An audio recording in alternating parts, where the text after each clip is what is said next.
your connection in Southern Oregon and Northern California. This is News 10 at 5. Good evening, I'm Rick Tillery. I'm Trish Close. Thanks for joining us tonight. The warmer weather means water temperatures are going up. Now the Army Corps of Engineers is raising water levels in the Rogue River in an effort to save some fish. News 10's Krystle Henderson has more in tonight's top story at 5.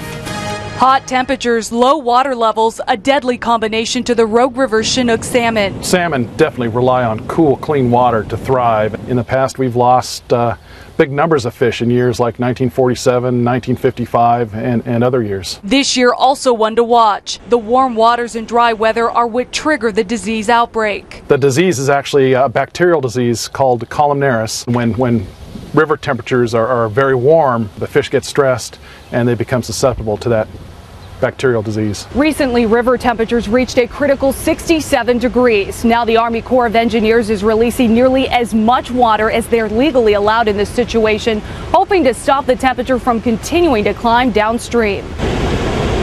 We've had to increase the release out of Lost Creek and Applegate because the river flows have been low, the temperatures have been high. When the water temperature gets warm, it can have a significant impact, causing significant mortality of spring Chinook.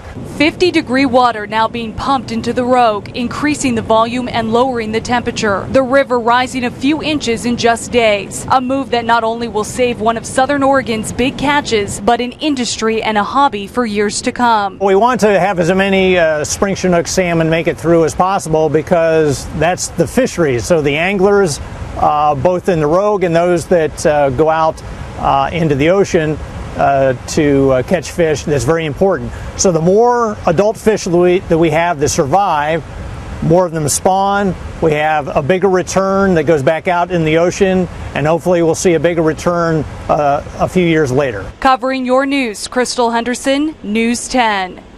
The early release of water could have effects on water levels later on. Water engineers say Lost Creek Lake will not be full like past years. However, there will still be enough water for skiing, fishing, and boating.